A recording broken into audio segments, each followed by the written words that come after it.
गुणनखंड भाग 2। चलो देखते हैं कि यह कैसे मालूम करें कि कोई दी गई संख्या किसी अन्य संख्या का एक गुणनखंड कैसे हो सकती है। चलो एक उदाहरण ले लें।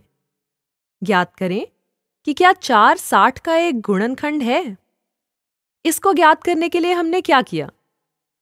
हम 60 को 4 से विभाजित करते हैं। हम जानते हैं कि 15 चौके 60 होता है और जब आप 60 को 4 से विभाजित करते हैं तो शेषफल 0 आता है। इसका मतलब है कि 4 60 का एक गुणनखंड है। जब 60 4 से विभाज्य है तो 4 60 का एक गुणनखंड है।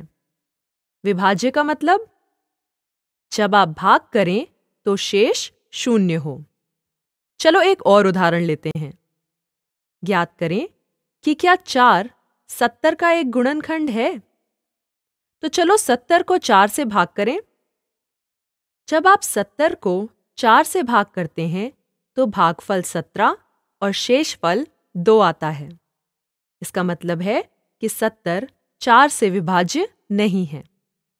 जब शेष 0 नहीं है, इसका मतलब है यह 4 से विभाज्य नहीं है।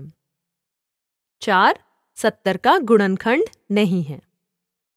इस तरह आप ज्ञात कर सकते हो कि दी गई संख्या किसी अन्य संख्या का एक गुणनखंड है या नहीं। हम जानते हैं कि हर संख्या 1 के द्वारा विभाज्य है और हर संख्या स्वयं के द्वारा भी विभाज्य है। उदाहरण के लिए 10। क्या 10 1 से विभाज्य है?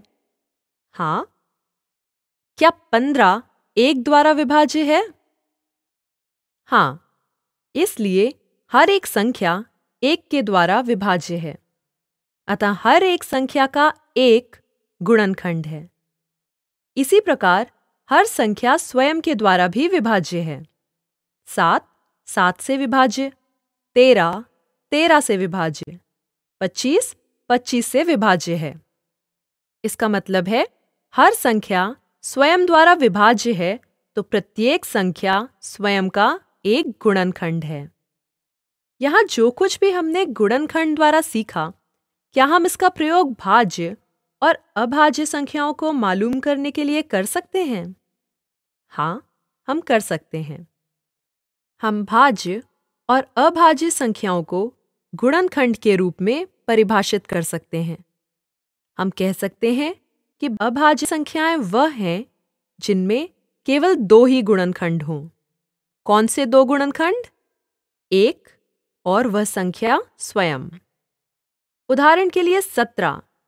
17 के केवल 2 गुणनखंड हैं, 1 और 17। आप कोई भी अन्य अभाज्य संख्या लें।